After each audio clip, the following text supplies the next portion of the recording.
Good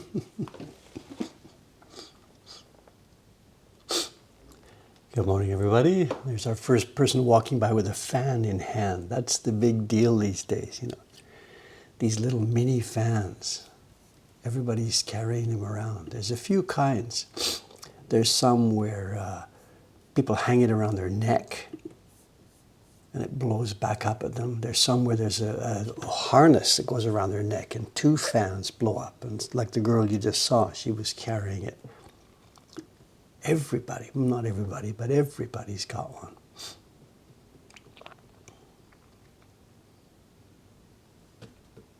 There's also the fans in the jacket thing. We hear this all the time. The delivery guy, the Takubin guy, we may see him this morning, you know, run to the front door and drop off boxes. He's got one of the jackets. They all wear the jackets with the fans in the back. And there's a pouch, a little pouch where they have a freezer back at their office, and with ice packs. And during the day, as they're out and running around, when they get to their office, they take out the ice pack, put a new one back in, and the fans blow over the ice pack, and they get cooled down. Anybody working outside now has got to have something like that, absolutely. But they're noisy. My God, they're noisy. When the guy comes in to like pick up a box or something, there's this jet engine roaring inside the building. You know? Someone says fans in a jacket are just about worthless. I don't know. The people here are using them. They're everywhere.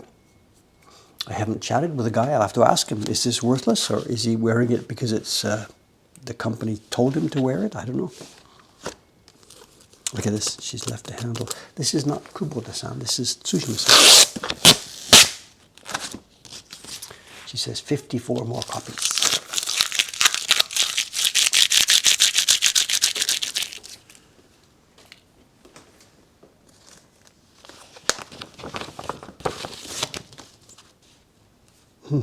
She's got them. Oh, I see they're in two groups because the paper size is different.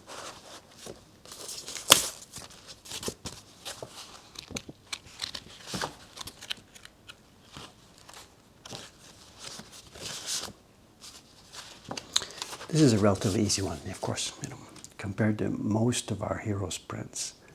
This one is relatively easy, and the printers are kind of happy about this. In fact, we give it to Tsushima-san. She's got the blocks at her house, and she is the resident printer of this one. Because without the background, without a full background color, it's much, much easier to print. Clean and clear. Next step for these is they have to go to Jed first for signing. I think we've got some people waiting for these. She's a bit late with this one. These will have to go to Jed for signing first when they come back over here.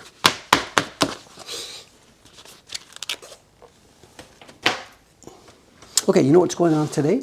Although you may not get the actual detail because I've made a bunch of progress on this. Over the weekend, the shop was busy, but not so busy that I couldn't touch this block. Paper is out if somebody's asking. If you're not, you should be. Paper is out for Ayumi-san. She'll be in today working on... I have no idea. I did the sizing for it. I don't remember. Our key block is done.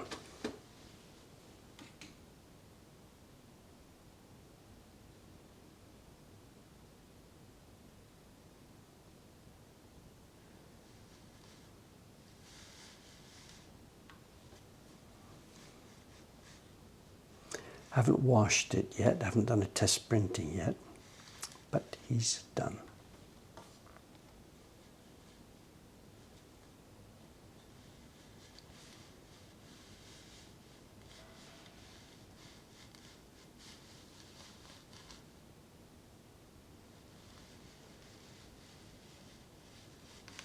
So what are we going to do today?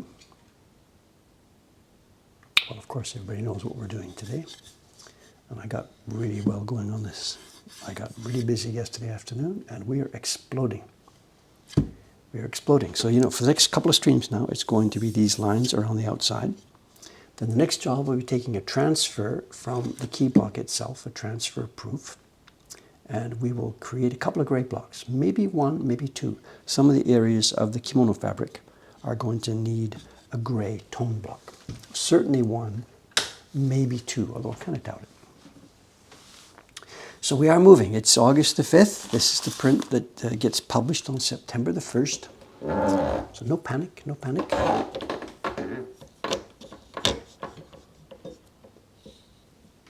Everything's under control. No panic, no panic.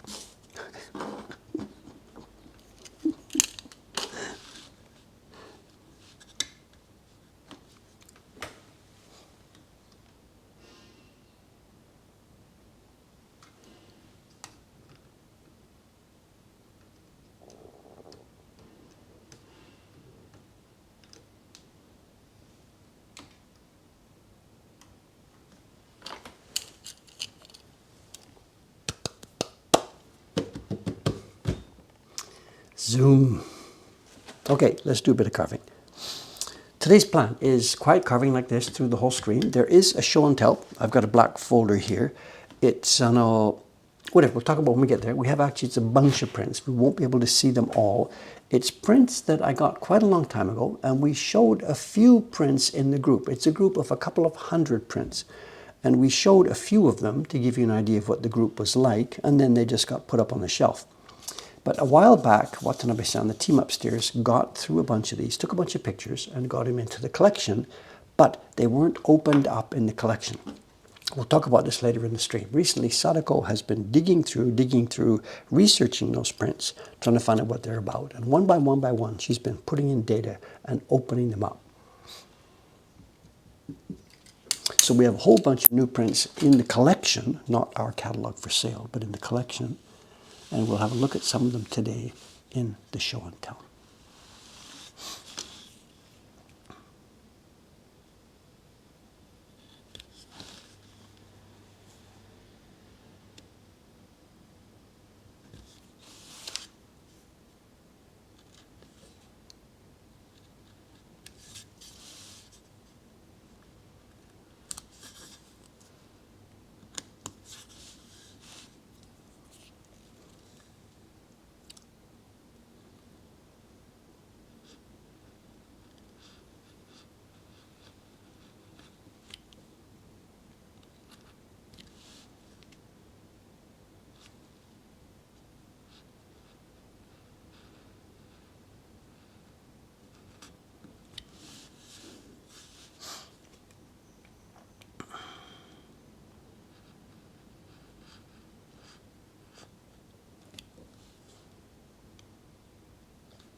We had talked earlier about these lines, whether I'm going to do them with a ruler, a metal ruler, a straight edge, both sides, whatever. At the end of the day, business talk, whatever, blah, blah. I just decided that once I got started here, I just decided just to cut them. I can keep fairly straight by just by eye. I can keep fairly straight. They don't need to be, razor sharp straight. What's the word? They don't need to be perfectly straight. If they were maybe too straight, it might look a bit funny. So we'll see how it goes. I'll just carve them by hand this way, both sides freehand. And we'll see. I suspect that what I'll be doing is some of the larger ones, the fatter ones, there's a different width here, one by one. And some of the fatter ones I think I'll be roughening up a little bit, because I suspect the overall mood would just be too clean. We'll see how it goes once we've done some test printing. So. I'm not going to use a rule, I'm just going to do it all freehand.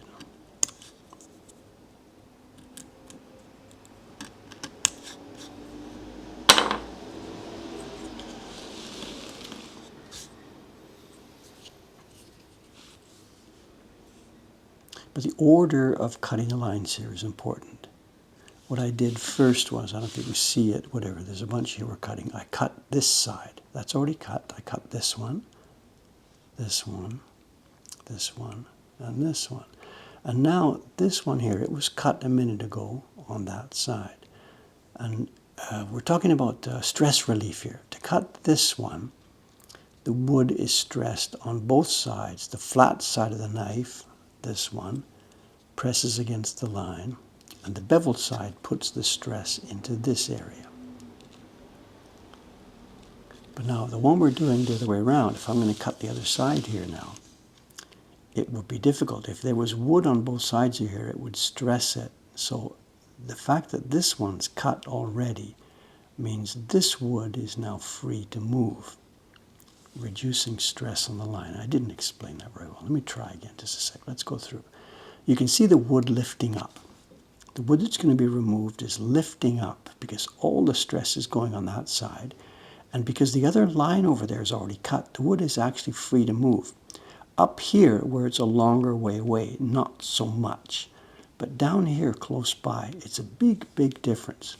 So having this cut in place when it comes time to make this cut makes it much less likely to break this thin line. Although up at the top here, where the distance is larger, I have to be careful.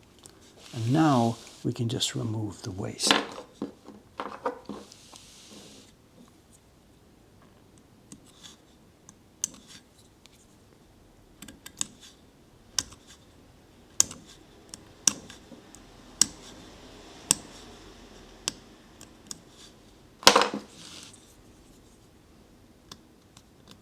And same thing here, I've already gone ahead because I went ahead and cut one line which acts as a stress relief.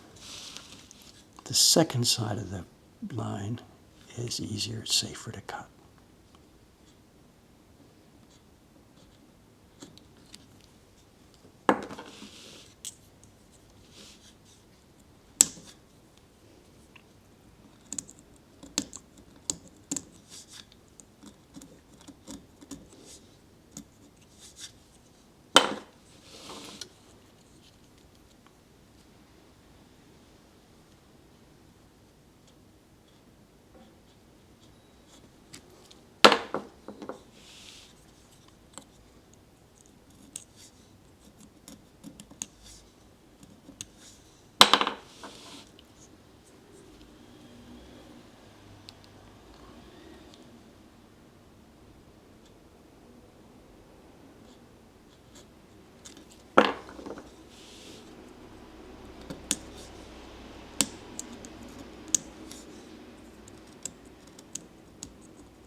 That's all the ones that are pre-cut. I can't do this next one because that advanced line is not cut. So let's get over there and do it.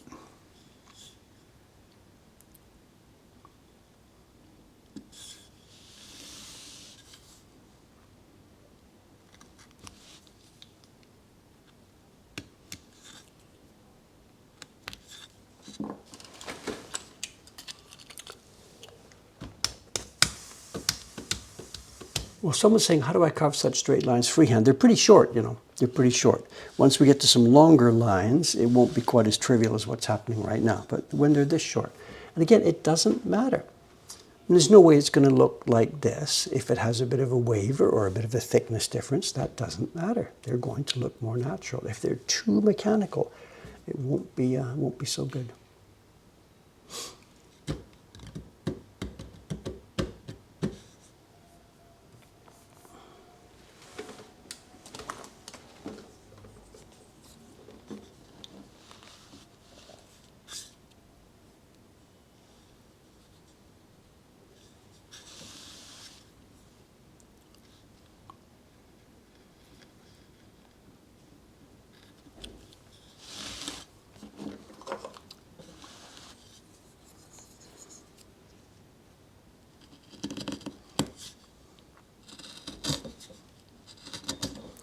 A few minutes before the stream started here today, I was checking emails. Got back from the pool, not much time to check stuff. So I checked the email, and somebody, some unknown person, they did this anonymously.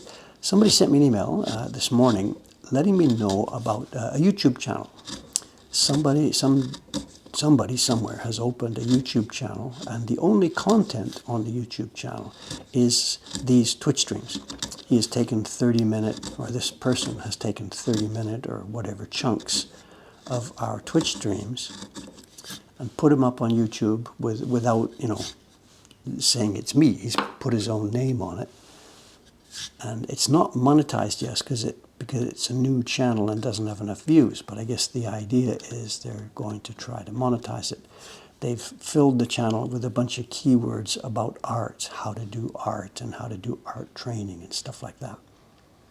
But the keywords have no relation to what's actually on each of the streams. So I don't know. I haven't had this experience before. There is somebody out there, straight edge dude, who's actually one of the Patreon supporters. He's putting the Twitch streams up on YouTube, and I know about this. It's okay. I don't mind. I don't want to do it myself. And if somebody else has done it for the whatever, because the community thinks it's useful, that's fine. So there is an authorized version of our Twitch streams up there on YouTube. But this is a new one, and he's got about 50 of these things up there now. So I didn't really know what the procedure is to do this, and maybe somebody can clarify for me how to do this. It seems at first sight that I have to go to each video and click on an icon that says report this, and then I have to report that particular video. But there doesn't seem to be a way to report the entire channel.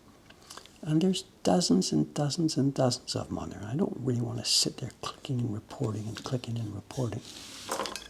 So if anybody's got some knowledge here from me, I haven't studied it yet. This only happened a few minutes ago. But if you know how I could report an entire channel, it might be something you could let me know about. Thank you.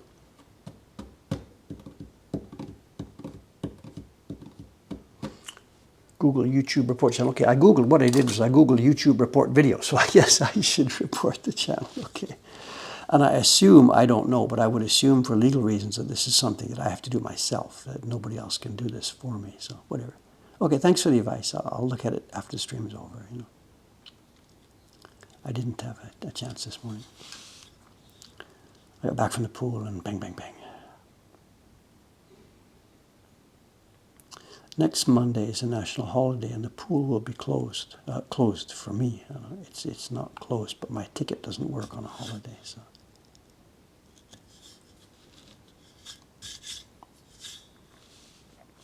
Now the next lines are different. The explosion lines cut right down into the body. So let's cut those first, and then do the nearby ones.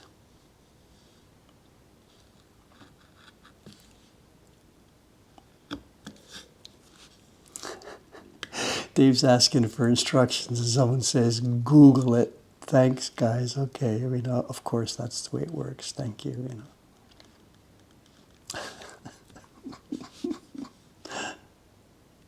Is it plugged in?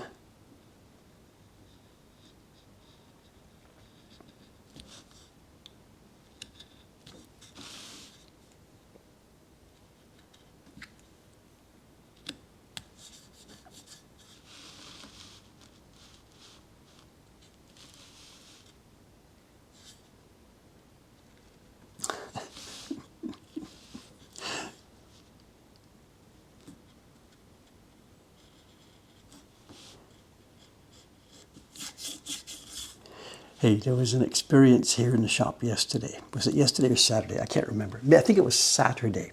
And I have to share this. It's a photograph I took from a shop visitor. And we had the conversation Saturday. I'm sitting here carving. We were talking about this or that. Then at some point, I used a word in my conversation. And I really perhaps shouldn't use it quite so much, because every time I do, the chat talks about David using this particular word. Anyway, I don't want to mention the word right now. I got to show you a picture first. But I had mentioned this word, a four-letter word, and it comes up. And then a couple of hours later in the shop, we're in the shop. The cameras are all cleaned up. The girls are here. The shop is open. And in walk three guys. And they're from California, I think they said they were.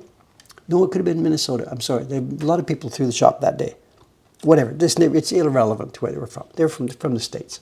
Whatever. And it's the G word. So anyway, the guy walks in, the three of them, and I saw his T-shirt, and oh my God, this T-shirt, and I asked if I can take a picture. I asked if we could use it on the stream and show people. Yeah, whatever. The young man's name was Christo. I don't know his last name. And he was wearing this T-shirt.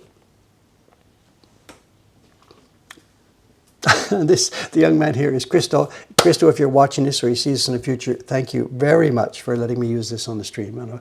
Because as I'd mentioned to you, we had a conversation about this on Saturday. And I had never seen this before, nor had I made the connection before. But there you have it. So next time I use that word, if the chat still thinks it's very worth talking about, please remember this experience. The other thing is, I asked him, this is a T-shirt. Like, the joke on a T-shirt assumes that the people seeing it are going to know what the joke is. So that word now, at least in his environment where he lives and works, that word must be really part of the language. Otherwise, it wouldn't be a T-shirt.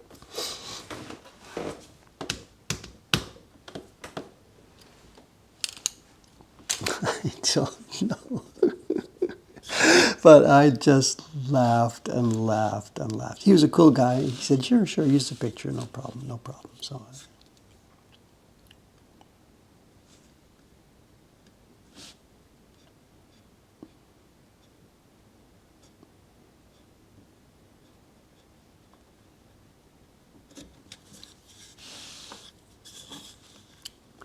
but to the fact that it happened so soon, literally within a couple of hours after having that same conversation again. So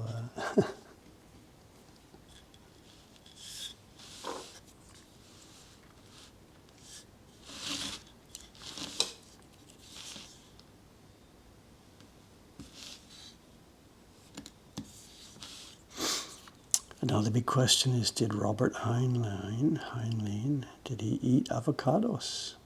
Probably before his time, I think. I don't know. After his time.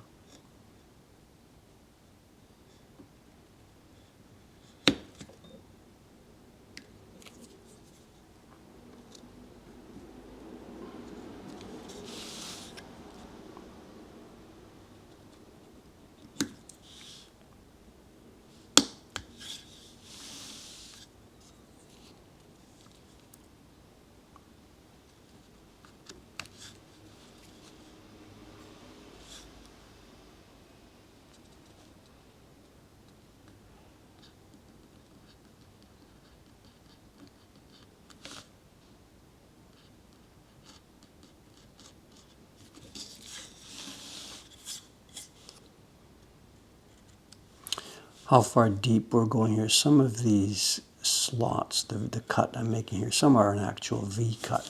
When the two lines are close enough together, we've got a V here, and the left side and the right side, the left cut and the right cut meet, like this one, and they make a V.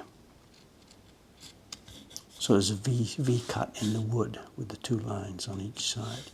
But when they're farther apart like this one, there's no way I'm going to go down deep to make a V. So we just go down, and there's a flat bottom on the space between here. And they're easy. The V ones are easy, and the flat bottom ones are easy. But there's some that just, when it's just right in between, how far down do you go? Does it turn out to be a V? Is it a flat bottom? What do you do? Some of them are a little bit more indistinct. I'm not sure what to do.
Okay, a couple of bits of news from outside, from the community outside. And the first one, I think, did we ask about this or did I talk about this before? I'm a little bit mixed up with a conversation. It was either a conversation in the shop or it was a conversation on the chat here. I don't remember.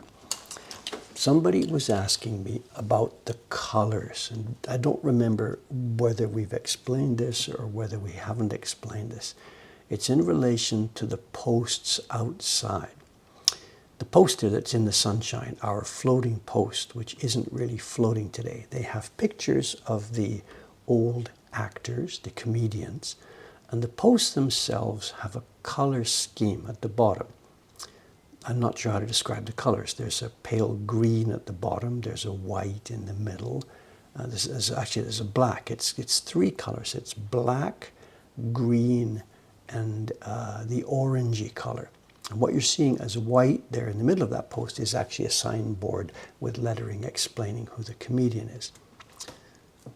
So it's green, it's black, green, and rust, a rusty color. And have we had this conversation? We'll be talking about it. Somebody was asking me, Dave, what do the colors represent? And at the time, I said something like, I don't know, whatever. In retrospect, I shouldn't have said, I don't know, because actually it's totally, absolutely obvious what the three colors are. So was it on the stream somebody was asking, or was it in the shop somebody was asking? Anyway, long story short, what happened was yesterday or Saturday, one of the days the other day, I was standing outside and Taisho-san came by, the Don of the street, the guy who used to be the Don. He's the owner of the whale restaurant out there, the whale restaurant. And he's no longer the actual leader of the association here. He's retired and a younger guy is the leader. But the younger guy is not so talkative. He's not interested in chatting and whatever. So anything about the district that I need to know, I still go to the older guy. You know, the three colors, the rusty orange, the black, and the green. And I said, is there, some significance to the color scheme on here? And this was a big mistake because I lost a huge amount of credibility by asking him this. He turns to me and says,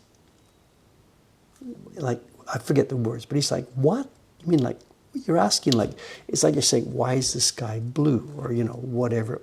Because it's completely and totally obvious. These are the three colors. It's the black, the green, and this dirty, rusty orange color. They are the colors that make up the curtain, the drop curtain, on every kabuki theater that has ever been made, ever. They are the classic three kabuki colors. And we have packages of prints. Actually, there's probably a package of prints right here. Remember this little small package of things with the pochibukuro and stuff inside it? We were looking at kabuki prints and something inside there. And the outside envelopes are many of them, they're in three colors. And there's this theater just down the street with the cameras pointing the wrong direction, the Kokkaido. And every year in January, the whole place is closed and booked by kabuki theaters, and they drape these huge flags outside it, green, black, and this rusty red. And I should have known this, so I lost a lot of street cred here in the community the other day. Anyway, there it is. We can't really see the three colors here. Well, you can. It's black, it's the green, and it's that rusty red. John, kabuki, every January that theater is booked solid for kabuki. Every January. That's all they do. It's the first show of the new year. Every kabuki theater in town is full in January of everything. Yeah, erase the white from your mind. It's the green. It's the green. It's the black, green, and the rust color. Maybe I've got one here. I should have looked at this before I tried to tell you this story, because I'm sure we've seen these here. Now that I need one, there won't be one here, but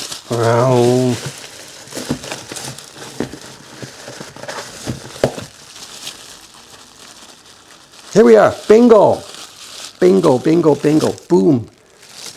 We opened this. We looked at this on the stream. I've done this hundreds of times. This is the standard kabuki color scheme. And it's the drop curtain in a kabuki theater. You tell me the colors. I don't know what kind of green, what kind of black. I don't know. And it matches what you see outside there on the post.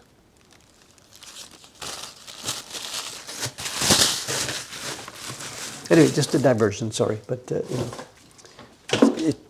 it's easy enough to tell good stories about yourself, but it's also worth telling about the screw-ups, so whatever. Jean says, Kabuki-san. Oh, there's Kabuki here. Big deal.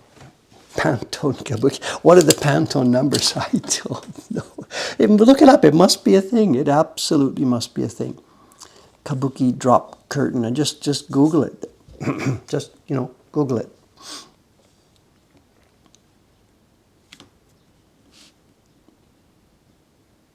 And there probably is, now that I think about it, I have no idea about the backstory. There must be a reason for those particular three colors. There must be a story. They must have names. It's not just going to be black, green, and sort of a dirty orange. There must be a name for them in Japanese.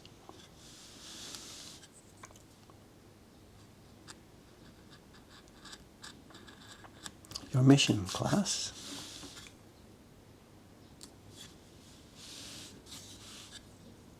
Anyway, whatever. He looked at me, you know, and I've been here for 10 years, and at the beginning I had no cred at all here. Zero, nothing.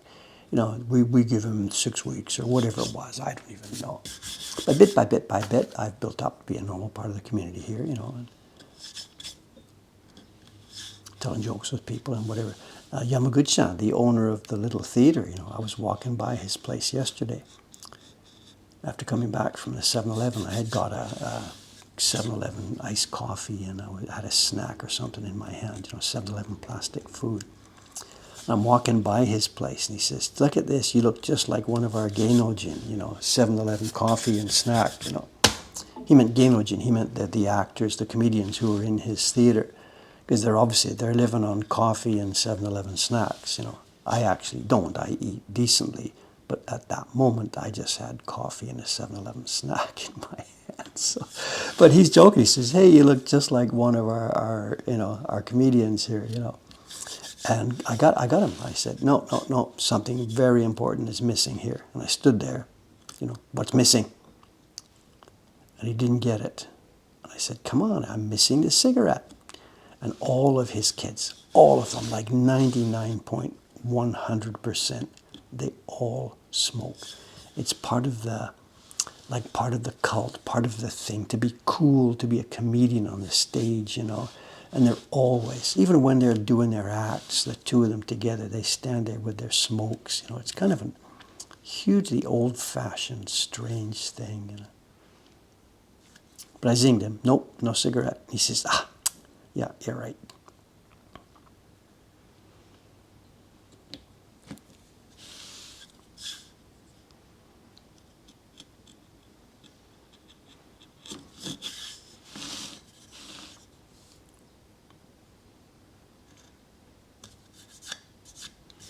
I guess it's part of their thing, you know, the Joe Cool attitude. They stand there with a cigarette in their hand telling jokes. I don't know, you know.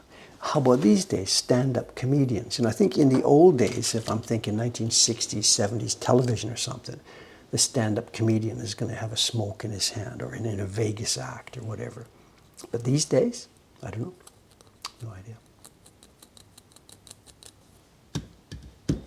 Is this the explosion block? Yes, it is. How do I remember what I didn't do on the other block? It's really, really, really easy, because without exception, I am now simply carving everything that is like vertical. You know, vertical, vertical, vertical, vertical. If there's a line that's horizontal, it must have been on the other block. And if there's a line that's, quote, vertical, meaning as part of the explosion radius, I carve it on this block.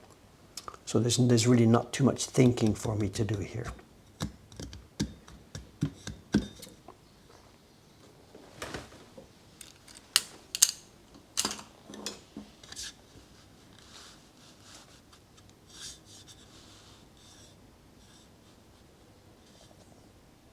Of this area here, this horizontal line, vertical, vertical, horizontal, vertical, horizontal. I just ignore the horizontal lines and try and make sure I don't cut into the vertical lines. I got to remember that part of it. You know, like don't cut here across this vertical line. But if it's vertical, I leave it, and if it's not, out she comes. No exceptions on this block. The other one was more difficult because they were just bending every which way.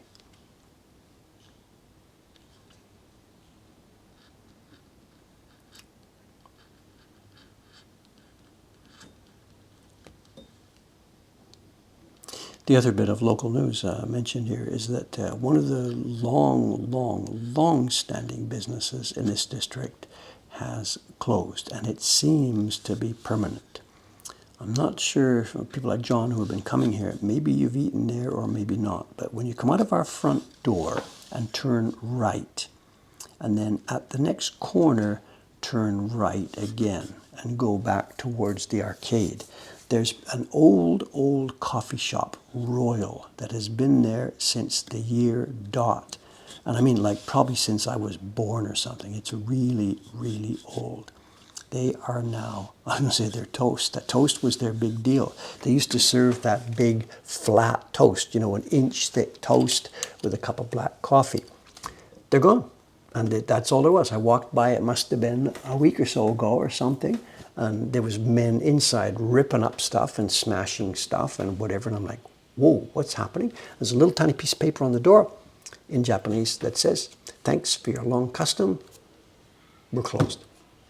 That's it. Nothing like we're renovating, we'll be open again in 6 days, or we'll be open 2 years from now. It just said, thanks for your long custom, goodbye.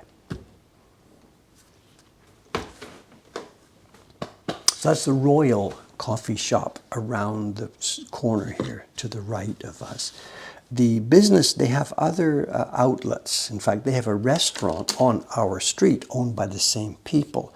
It's not a coffee shop, it's an actual restaurant. It's funny, they don't use the word here in Japan, surf and turf. They don't say that, but it's a restaurant that serves, it says mountain and sea.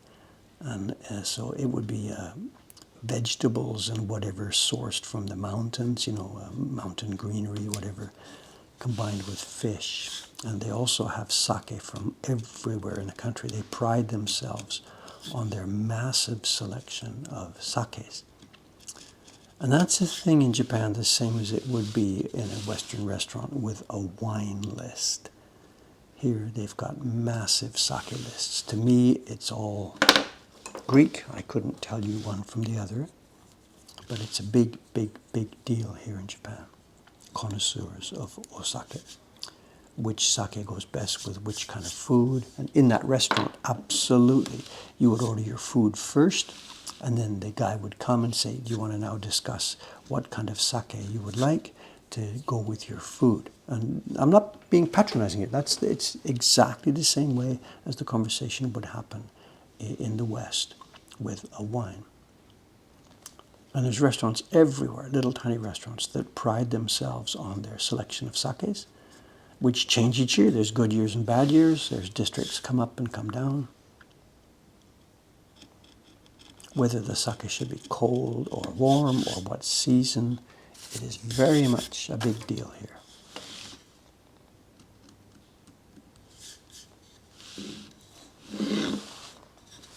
So that these people, they've closed their coffee shop side, and they're continuing, as far as I can see, there's no sign of a change there. They're continuing their restaurant. It's not the kind of place I go for dinner. It's just, you know, I'm sure it's wonderful. I'm sure the food is healthy. I'm sure it's tasty. It's just not Dave's approach, you know. We recommend this sake for, you know, blah, blah.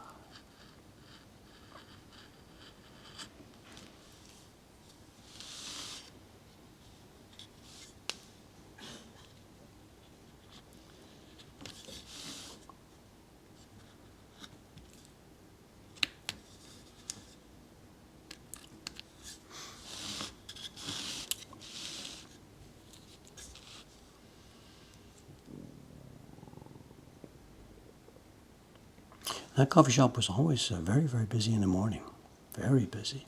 It was one of the few that was open here around like 7:30 or 8 o'clock. There's not many other places open for breakfast at that time. There's places like the Denny's and the Jonathans and Gusto, but a lot of tourists don't know about that. So they really struggle. On any given morning of the week, absolutely any given morning, we see tourists walking the streets at 6, 6:30, 7. They've got, their time zone is they're jet lagged. They've woken up early in the morning. They want breakfast. And there's not a lot of places that you can get breakfast outside in Japan. It's millions and millions of restaurants, but very few of them that would be open at breakfast time.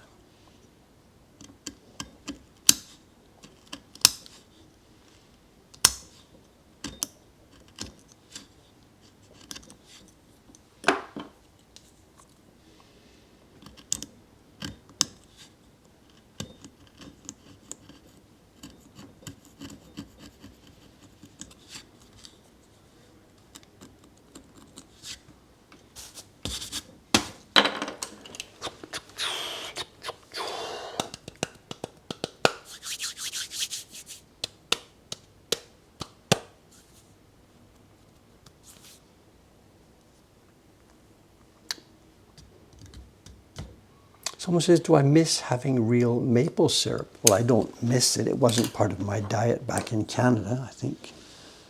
And it's available here. It's probably in a supermarket, I guess. I don't know. No idea. Real, I don't know. I don't know if I would recognize if it was real anyway. I'm sorry, I don't know. Anybody living here who needs a hit of maple syrup, it's no problem to get it, because anytime he's got a Japanese friend who goes to Canada, that's what they bring back. They either bring back a pack of smoked salmon, or they bring back little bottles of maple syrup. I don't know. I'm sorry, I wouldn't recognize it. I'm not a pancakes in the morning guy, and also I'm not from Quebec, whatever.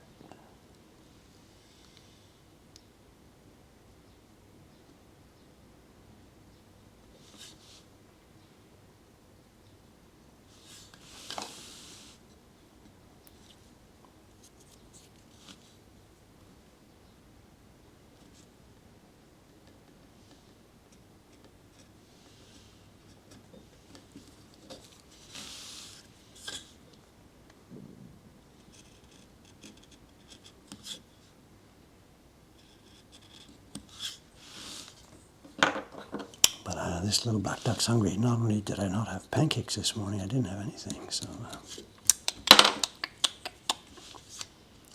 last night I got my schedule a bit mixed up, because the weekend was the weekend, and as it turned out, our printers, the printing team, the outside people, Kubota-san, Tsushima-san, Chiharu-san, Mr. K, and Mitamura-san, and there was 5 of them, 5 of our outside printers. Their names had just happened to line up on our DOSA schedule, and they all want paper right now. Monday, Tuesday, Wednesday. I saw this coming a few days ago. They don't hit me with this at the last minute. We long ago trained them about this. But I could see this coming from a week or so ago. I got the notifications in my email about the DOSA calendar has been updated by one of the printers. And there they were. So yesterday, day before yesterday, Saturday, I had to decide how to schedule it. And yesterday was DOSA day. In the morning at 6 o'clock, there's no pool on Sundays. In the morning, sizing until the shop opened. Then I was down here. And then in the evening, no time to go out for dinner, just sizing. Finished about 10 o'clock. So. And I was thinking last night, for the last batch, I had a choice last night. I could have done the sizing last night. This was about 9:30 or whatever. I was sitting there thinking, do I do this tonight? Or tell you what should I do? Should I bring all the cameras upstairs and do this Monday morning as a sizing stream? So I was thinking about that, but I screwed myself, because it's for Chiharu-san, and she needs the paper Tuesday, which means we ship it Monday, which means I do the sizing Sunday. So I didn't leave myself any options. So last night, there we are, 9:30 or whatever, start the last job, Dave.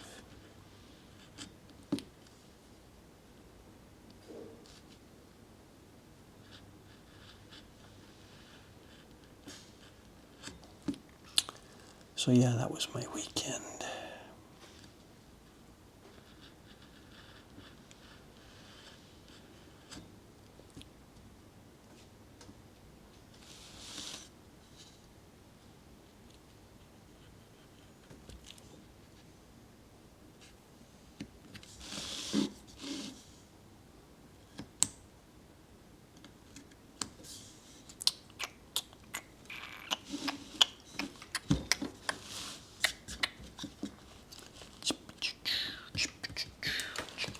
Are we still visible? Not floating off? It's okay.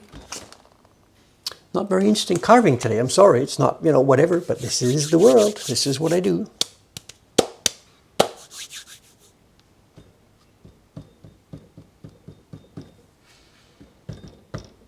Ninja arriving on their ninjas.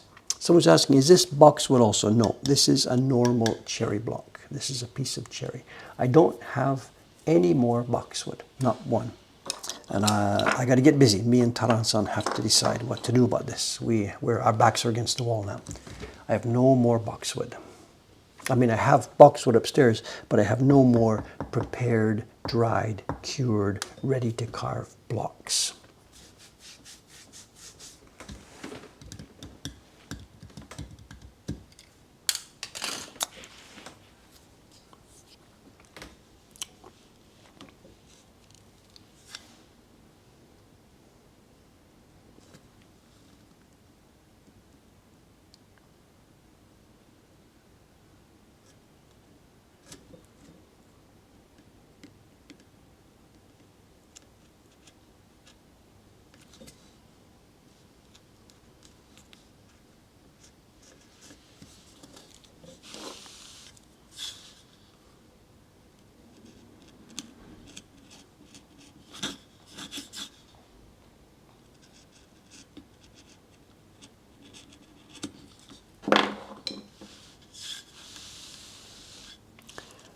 There was something else I was supposed to update you about.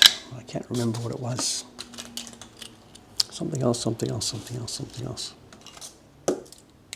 yeah, NHK, I don't have a broadcast date yet. They haven't let me know. That's coming up. They said August, so it could be next week or the week after. The program is, did I mention it? The program is Chat Room Japan. And if you check with the NHK World website, if you Google NHK World Chat Room, you'll come up with a web page where the stories. So if I forget to mention it, or if they don't tell me, that's where our program will be appearing. NHK World Chat Room Japan.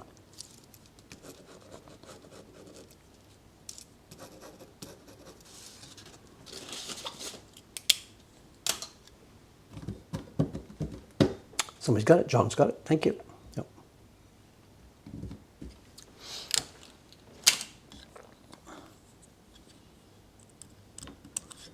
Oh, yeah. It was an update. I know.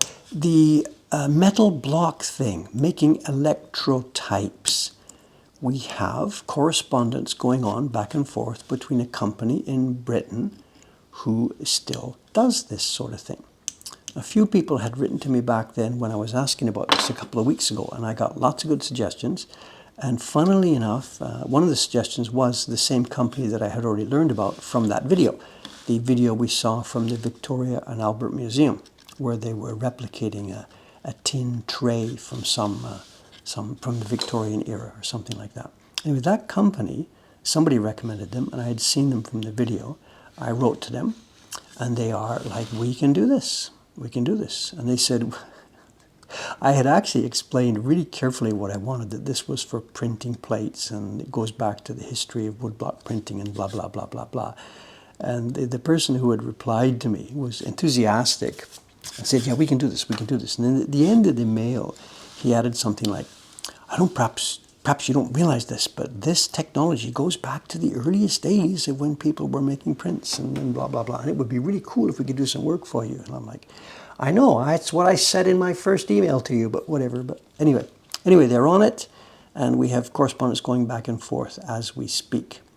We still have to, I haven't yet sent them a sample, but that'll be the next step. I'll be sending over a block for them to replicate for me, and we'll see how it goes from there. I suspect we might have a bunch of problems with customs and stuff like this, sending wood blocks into countries. we're not selling them the wood block. The wood block is going over there for processing that has to come back. So does it have to be imported? Do we pay VAT? I imagine there's going to be all kinds of headaches full of paperwork. But anyway, we'll see. We're going to give it a go.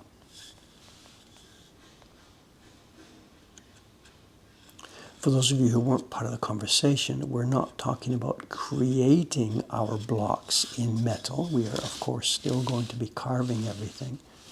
But what we are talking about doing is taking a finished block, in fact, just like this one, a finished carved block, and before we start printing it, having that block replicated in metal so that we can use it for 1,000 years instead of just X hundreds of prints. Because the current blocks we have, the wood quality is very, very poor. It's very soft. And our experience nowadays is that some of our popular prints, we are wearing out blocks way faster than we expected to. Our great wave is still trucking along. Chiavi-san is printing actually right now as we speak. But many of our smaller, newer prints, the Japan Journey series, the Kyoto prints, they're already showing considerable wear, even though we've only printed a few hundred copies.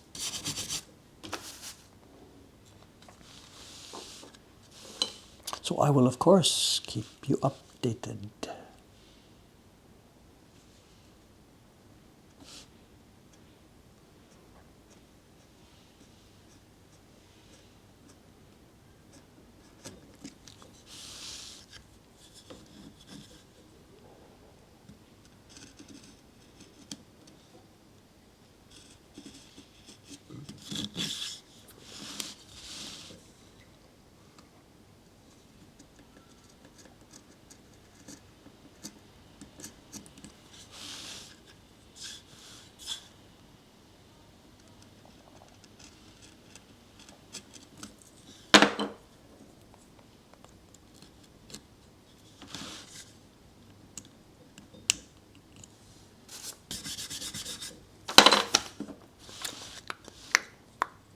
Now they're going to start to get more difficult now. I started with some of the shortest ones, worked through the weekend on some that are medium length, back to short, and now, of course, we're going to start to get some very long lines, and I've got to be a lot more careful.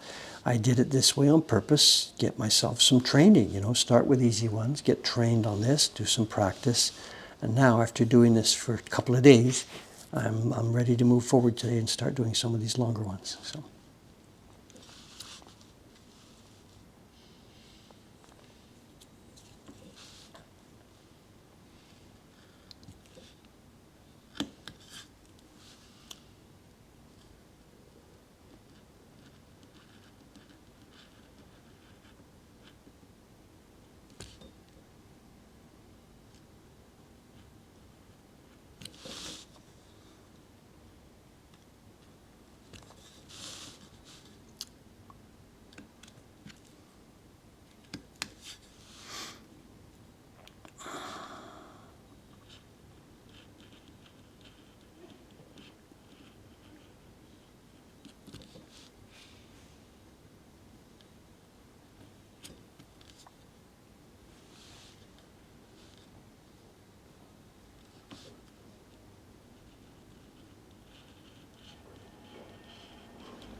It's so hot in here. I didn't put the air conditioner on yet, I probably should. What is it, 8:57? Tell you what, let me sneak to the back there and punch the button on the air conditioner, because the staff will be a bit cheesed with me if I don't turn it on.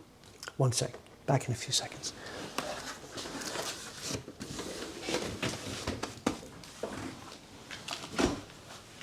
Earthquake.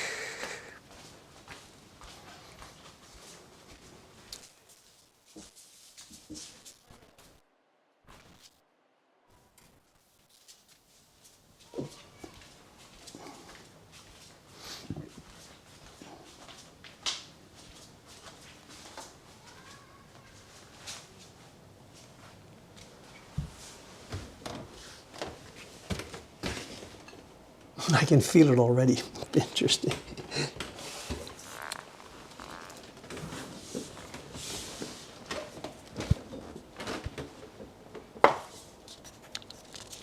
Excuse me.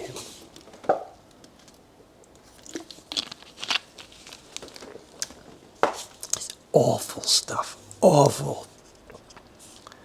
I bought it random. I think when I was in the 7-Eleven there, the usual water, sparkling water I bought wasn't there. This was replacing it. They won't keep the same products again and again. They just keep changing. This is a famous brand. It's Gogo no Kocha. It's by Kirin Beer, and it's called Afternoon Tea. And in the beginning it was tea, just, you know, like a nice bottle of nice tea. But they can't leave things alone. Now it's sparkling, Gogo no Kocha, sparkling tea, right. And it's also now, I guess that's supposed to mean lychees. What are they, the fruit? Lychee squash. And then we're treated to this information. Can you read it or not? I don't know if you can read this. I forget the light here. The English custom of enjoying afternoon tea was introduced by the Duchess of Bedford. Did you know that? I didn't know that. The Duchess of Bedford. This is like last week, maybe? I don't know. And it says, no fruit content, carbonated. Lychee squash, but 0 fruit content. Afternoon tea. And the list of chemicals. My God, what am I doing drinking this stuff?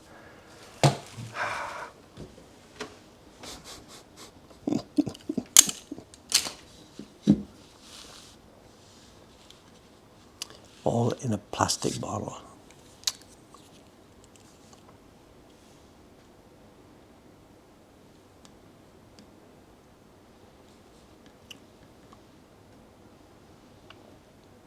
But I'm under orders, you know. Drink.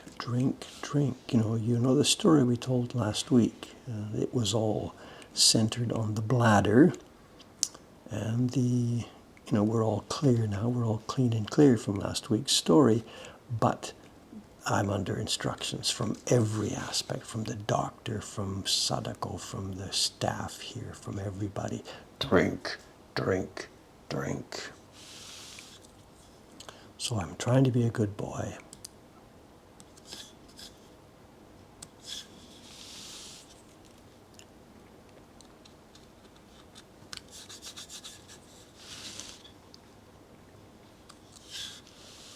And I drink.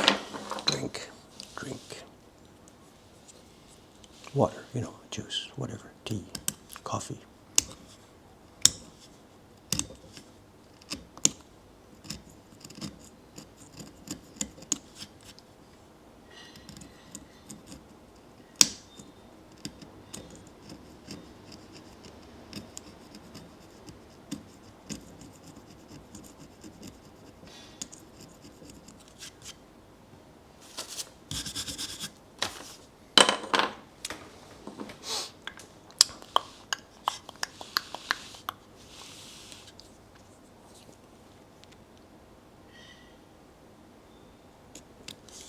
This will be dangerous. These parts here now that we have isolated lines, you can see the explosion line gets broken. The explosion line comes down, interrupted by fabric, and continues. Now those are okay, but this one here, the explosion line comes in, interrupted by a tiny bit of fabric, and continues here.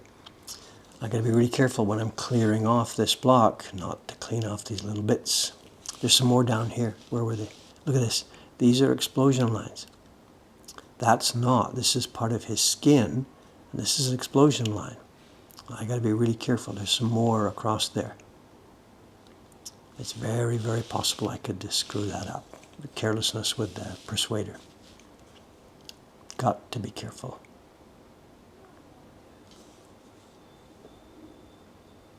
But before I start persuading, what I will probably do is come back here with a red marker. And I will touch those up with a bit of red just so that it's easier for me to see when I'm clearing with the hammer.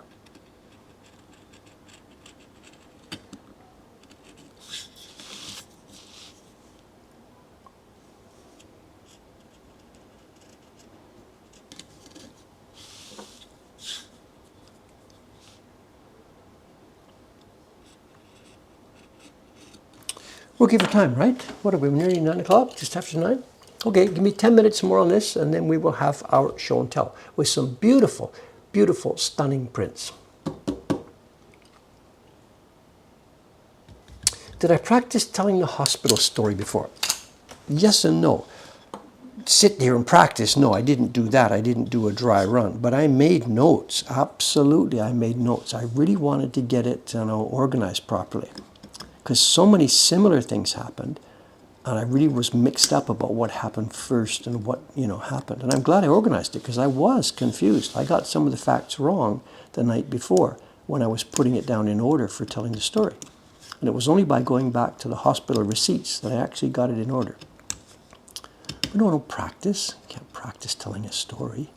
YouTube videos. There's a few different kinds of YouTube videos. The video coming up, the one on the paper making, is a mix. The part where I'm going to be sitting behind my desk here, this will be scripted. And I will be reading to a teleprompter because I really want to tell the story correctly. Then at some point in the video, I say, okay, let's get out of here. Let's go and jump on the train and go up to Echizen and blah, blah, blah, do that. So the parts of the video I do up in Echizen, nothing there is teleprompted, of course. I got a few notes in my pocket. What are we not talking about? Yeah, blah, blah, blah, blah. Look at the note, hide, turn the camera on, and speak the piece to the camera. So there's nothing on a teleprompter about that. So it's a real mix. It's a real mix of stuff, I'm sorry. Yesterday's story was just sitting here to tell you the story.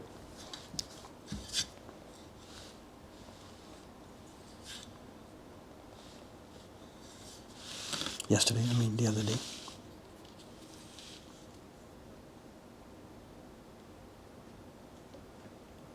The videos like that, you can tell which one is which. The stuff like the Remembering a Carver video, there's no teleprompter there, of course. Just this dude trying to get the thread together of these different parts of a story, But some of the David's Choice videos, the one about the Tokaido or whatever, where it's more of a lecture than an actual let's sit and chat. I do script that out because I have a specific, a subset of information that I want to communicate. So you can tell which ones are read and which ones are off the cuff,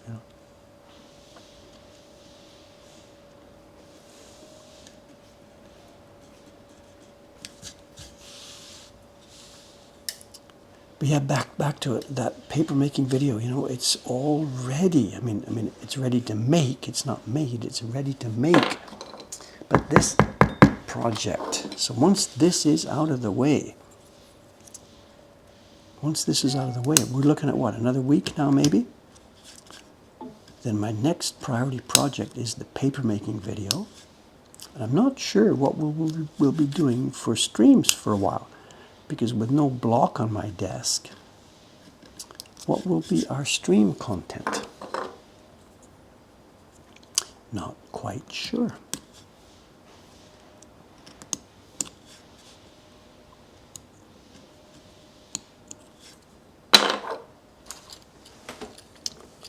We're okay.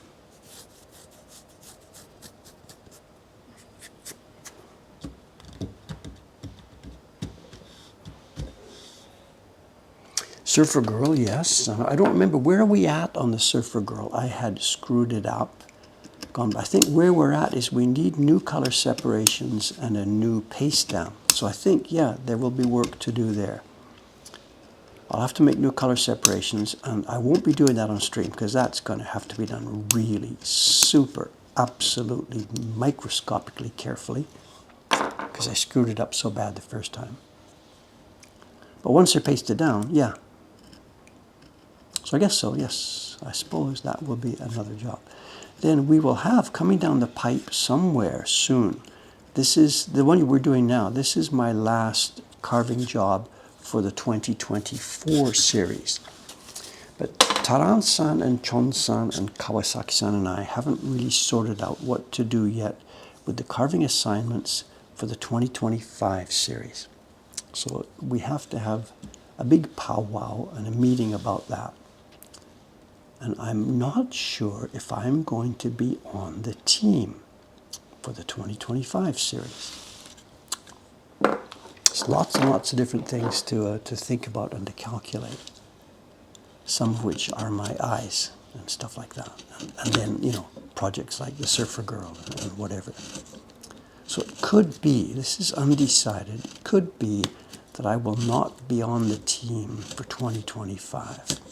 And if that's the case, then there will be a very different approach to the first print, because now, for the past, you tell me, 5, 6, 7, 8 years, I don't even remember, I have always, towards the end of the year, in October and November and December, I've always carved the first print for the next subscription series. And I've done it online, on stream. But if I'm not included on the team this time round, then that wouldn't be happening.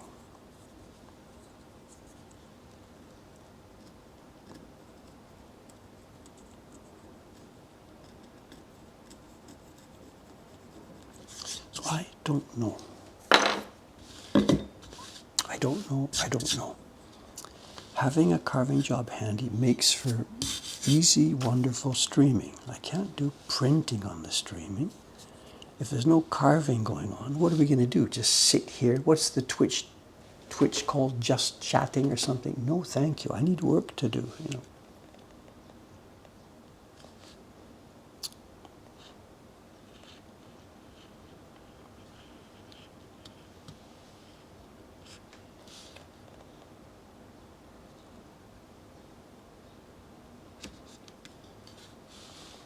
Inkstone boys are waiting too, of course.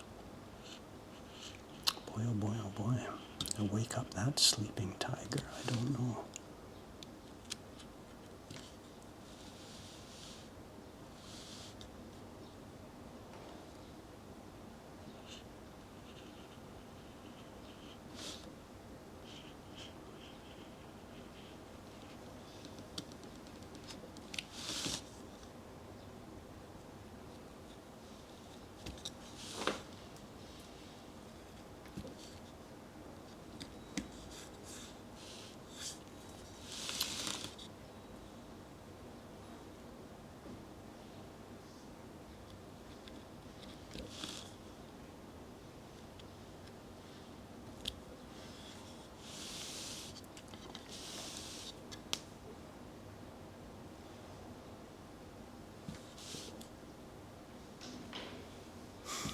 Inkstone boys.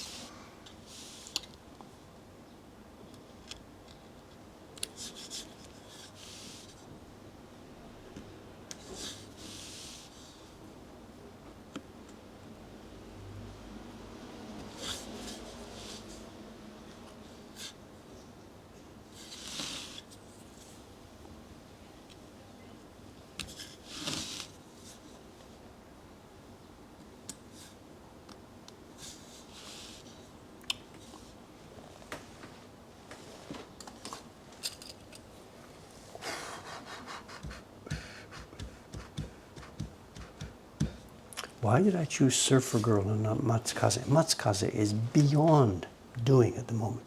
We don't have blocks anywhere near that big. Impossible. It's at the moment just not possible to create that print. Surfer Girl is manageable, size-wise, layer-wise, and there's a market for it. Matsukaze is just not possible. Paper, blocks, print, carving level of skill, printing level of skill. It's just not possible, I'm sorry. Will there be a new gift print this year? Yes, of course. Ah, that's right. Yeah. Yeah. That's a project Dave should be doing. Yes, thanks, John. Yeah.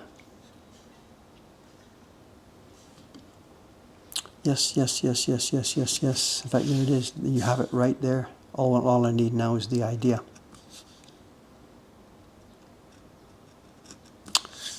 I should have remembered that too, you know.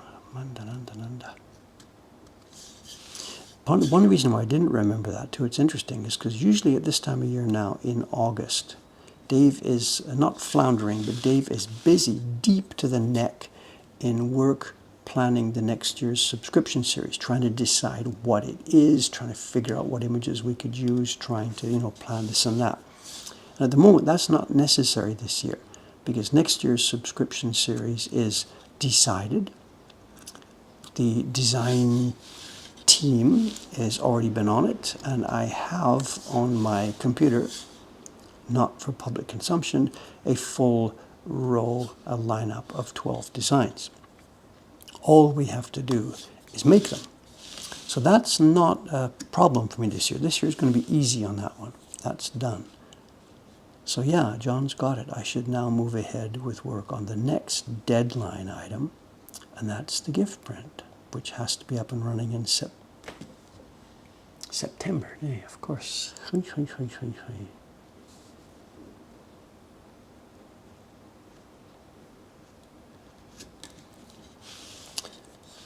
Yes, that's right. Something else to put on my calendar here.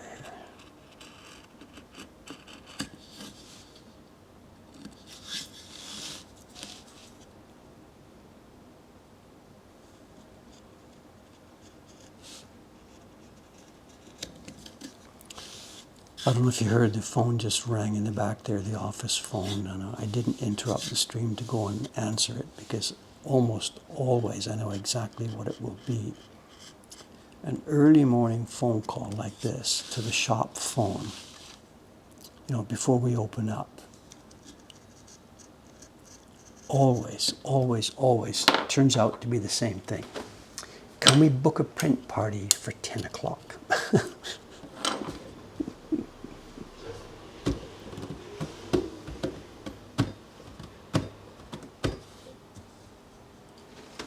Oh, it's 9:15. Okay, there we are. Let's shift gears. I'm going to leave, I think I'll leave the flask here, because the prints we're going to look at, although there are a lot of them, the prints we're going to look at are not that big. We're going back in time to the Taisho period. We're looking at 1910 to 1920. The prints we're going to look at all fall within that window of time.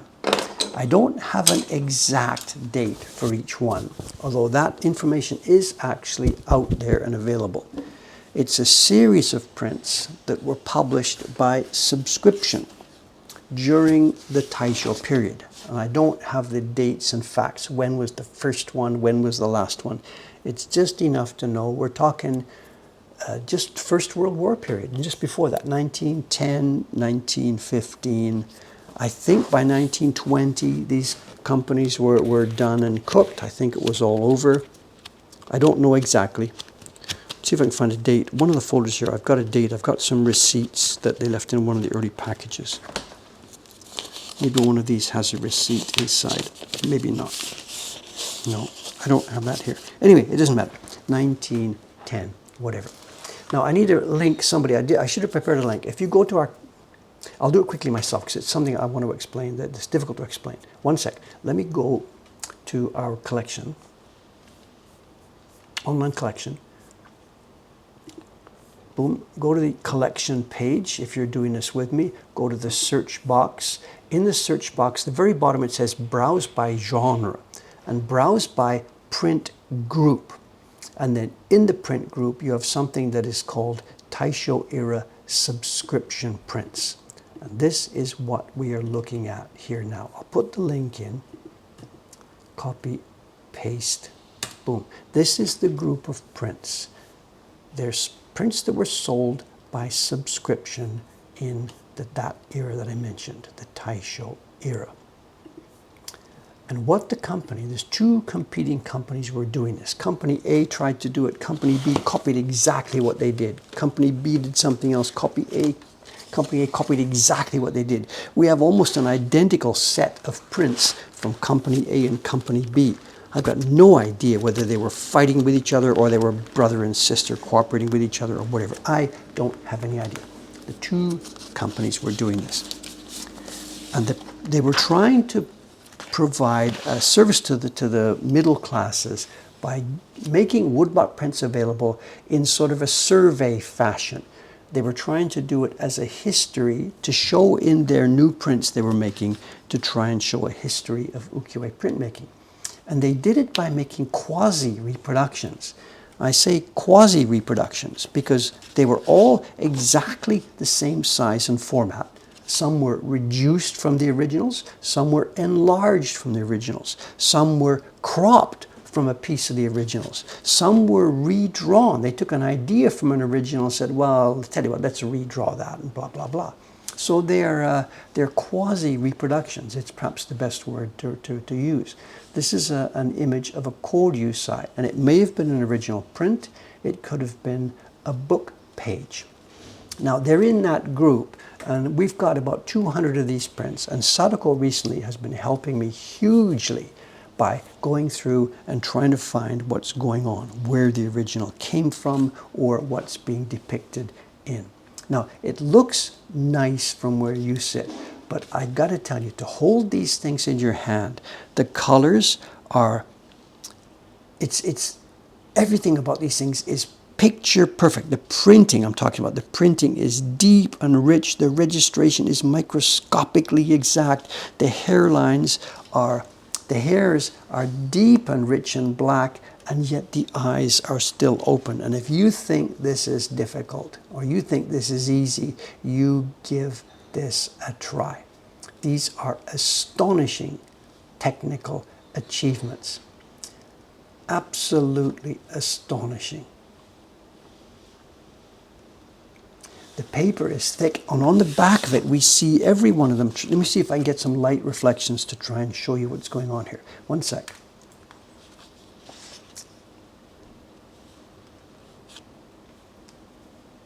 Just a minute, I'm gonna fool around with the camera here. Yeah, you can see it. Look, look, look, look, look, look, look. Look at the striations. Those are marks from the printer's baron. And the paper is so thick, the guy has gone boom, boom, boom, boom to try and print. And there's baron marks everywhere on the back of this thing. These guys worked incredibly hard. And the result of that pressure, bang, bang, bang, bang, is this rich, rich, deep coloring everywhere. Look at the black. There's 2 layers of the black here.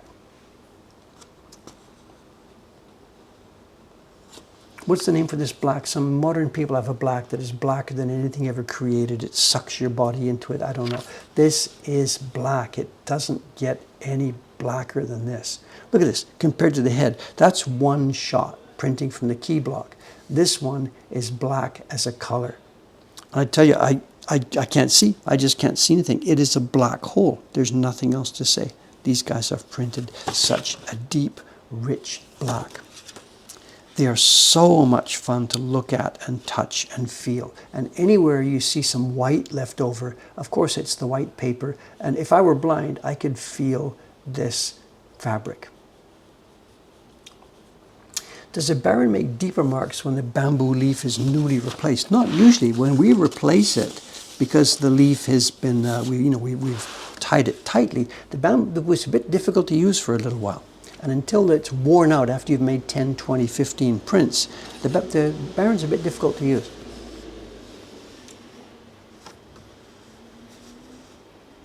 Embossing block. Look at this. The snow has an embossing block which is carved with itabokashi. The top of these snow humps is sharp. The bottom of the snow humps is, beveled.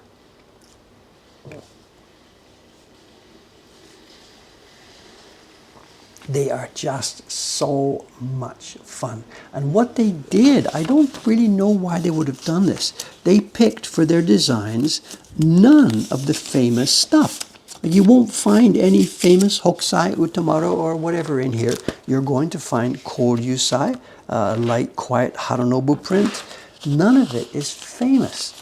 They've picked sort of, Jack Hillier did the same thing. He wrote a book in the 1950s, an overview and a history of ukiyo-e, and he did it in about 20 chapters. And instead of taking the A rank guys, Hokusai, Hiroshige, Utamaro, whatever, Harunobu, he took the guy who was just below that person fighting to climb up and make his name. Instead of Hokusai, he took Hokke. Instead of Hiroshige, who did he use? Eisen, who was working with the landscapes at the time. And it was a really, really interesting book, and it let us explore lots of wonderful things about ukiyo-e without being blinded by the famous guys. Here we have another cliche of ukiyo-e, the way they drew kids. This one is actually not so bad. We usually see it as somebody took Photoshop and took an adult and scaled it down, and it totally doesn't work. But this one doesn't look quite so bad. Again, it's hard for you, you're not being able to touch this, but to be able to feel this and touch this. How close can we get in? They are just so richly, beautifully made.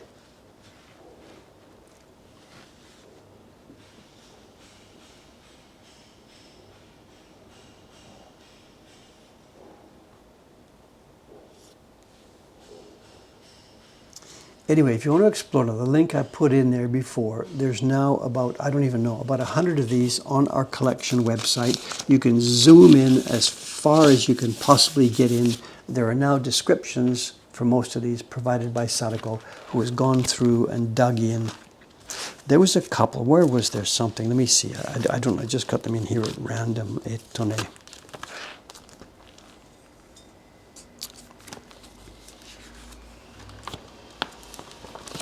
Oh, this was a nice one. This was interesting. Another kid.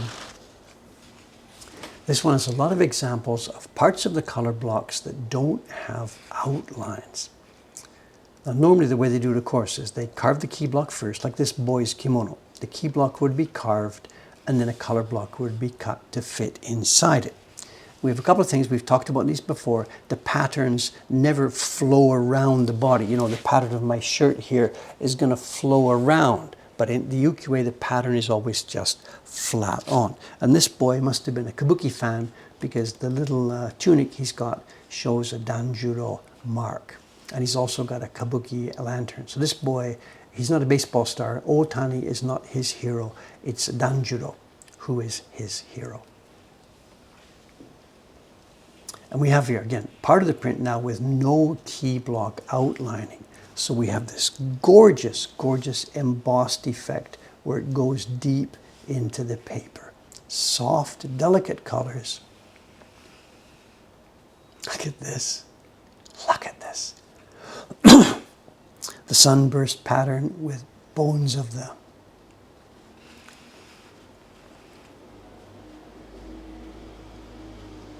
I'm not sure. Wait, what's this? Whose hand?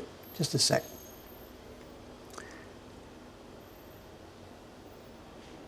The anatomy here. Whose hand is who? Wait a minute. Wait a minute. Wait a minute. Okay, just a minute. The girl here. This is her right hand holding the fan. The girl behind her. What hand is that? Is that a left hand? That's a right hand. So it must be this girl's right hand over the other girl's shoulder. Are those fingers? I don't know.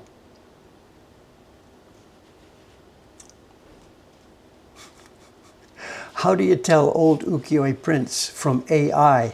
You can't, because the hands are always screwed up. Look at this. Look at this, look at this, look at this. Also very, very unusual. Part of the pattern done with no lines, part of it done with lines.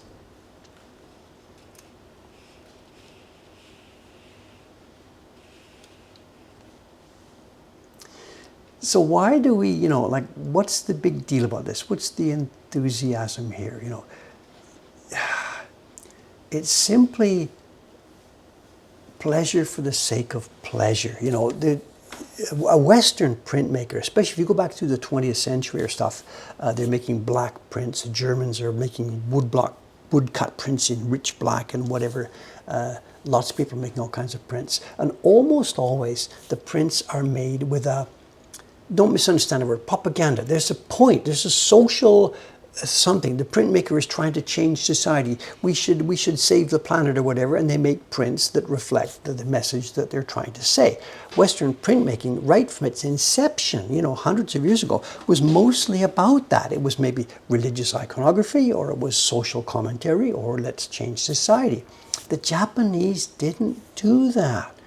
Never, never, never. Modern Japan is a different story, but back in the old days, we know how it works.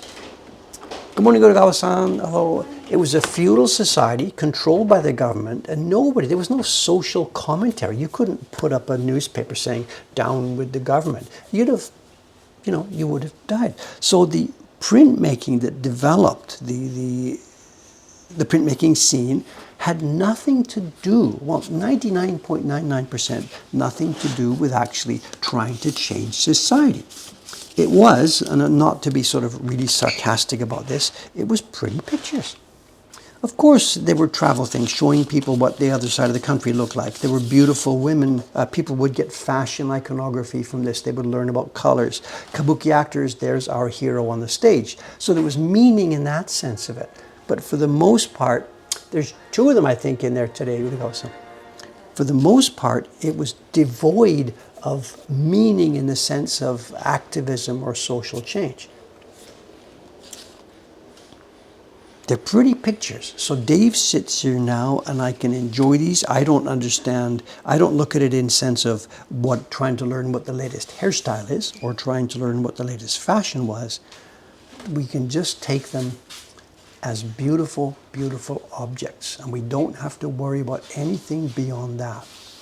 If we might know there's a poetic allusion here to these three women, and it's actually an episode from the Ise Monogatari, I don't know, and I don't really, there's a story here, absolutely, because she's wearing her footwear in the water.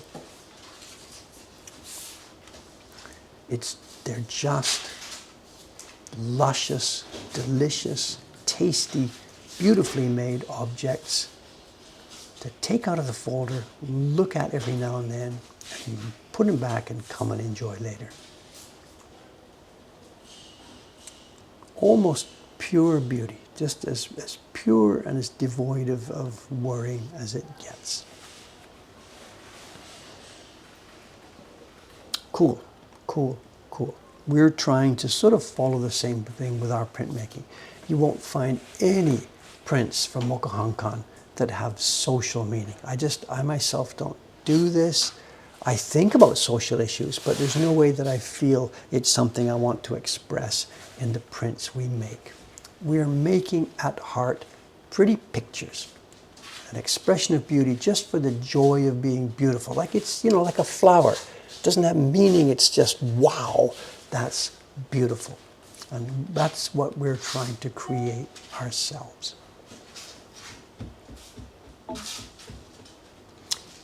I don't know the story here. It's presumably somebody more important and two women attending her. They're holding her kimono out of the water.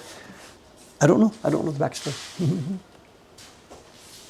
Okay, we're done. It's Monday morning. We're off now for 3 days. I'm not sure what's going to happen because with 3 days, if I'm not too busy in the shop, that explosion block will be done and I could be moving on to the next gray block, and it's theoretically possible that I will be done printing by next Thursday.